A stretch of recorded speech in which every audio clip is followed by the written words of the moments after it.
नमस्कार दोस्तों, आज हम एक कहानी सुनेंगे। भारतवर्ष का एक प्रमुख राजा था जिसे विदेश घूमने का और बड़ी बड़ी बातें करने का शौक था। वो कभी भी अपनी आलोचना नहीं सुन सकता था, मगर उसमें एक खास खूबी थी, वो दूसरों की आलोचना भर भर के करता था। मगर कोई भी राज्य या प्रजा या किसी राज्य का मंत्री उसकी आलोचना कर देता था तो वो बुरा मान जाता था। और उसने एक ऐसे मंत्रियों की और ऐसे चमचों की फौज तैयार करके रखी थी कि राजा कुछ नहीं बोलता था, मगर उसके मंत्री और उसके चमचे पूरी तरह से जोर जोर से लोगों को अपशब्द बोलते थे।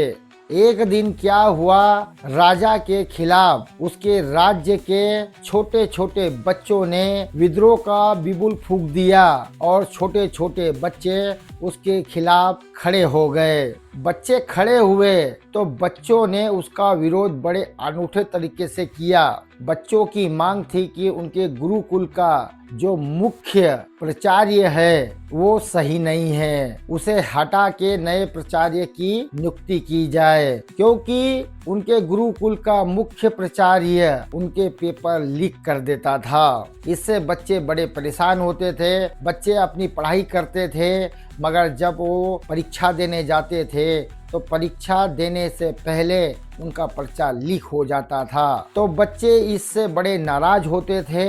एक दिन बच्चों की नाराजगी इतनी बढ़ गई कि उन्होंने उस प्राचार्य की शिकायत राजा से कर दी, मगर वो प्राचार्य राजा का बहुत प्रिय था, इसलिए राजा उस प्राचार्य को हटाने से आनाकानी कर रहा था। तो बच्चों ने एक बड़े से रणभूमि क्षेत्र में उस राजा का ही विरोध चालू कर दिया जो राजा उस प्राचार्य को हटा नहीं रहा था।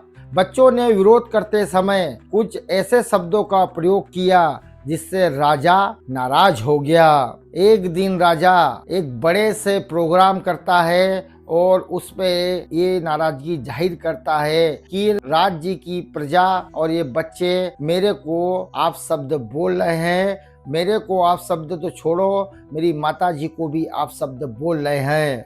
मगर राजा ये भूल गया कि राजा भी दूसरों की माँ, बहन और बेटियों को आप शब्द बोलता है, और राजा से ज्यादा उसके मंत्री और उसके चमचे अंधभक्त लोगों को दिन भर आप शब्द बोलते रहते हैं। तो राजा से मेरा इतना ही अनुरोध है कि आपने अगर बीज बोया है बमूल का तो राजा साहब आम कभी नहीं हो सकता।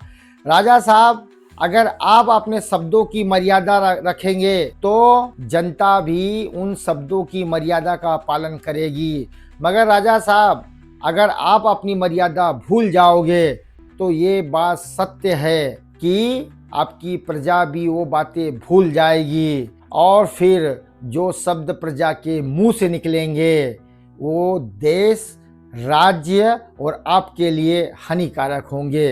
इसलिए दोनों को भाषा का ज्ञान होना चाहिए। बिना भाषा का ज्ञान हमेशा हानिकारक होता है। तो इस वीडियो के माध्यम से मैं राजा साहब को ये बताना चाहता हूँ कि राजा साहब, आप बड़े आदमी हो, आपको पहले भाषा का ज्ञान रखना पड़ेगा, उसके बाद प्रजा ऑटोमेटिक उस भाषा का पालन करेगी। धन्यवाद दोस्तों। मेरा वीडियो आपको अच्छा लगे तो लाइक, कमेंट, शेयर और सब्सक्राइब जरूर कीजिए। आगे और आपको ऐसे ही मनोरंजक, ज्ञानवर्धक आपको वीडियो, कहानियाँ मैं पोस्ट करता रहूँगा। धन्यवाद।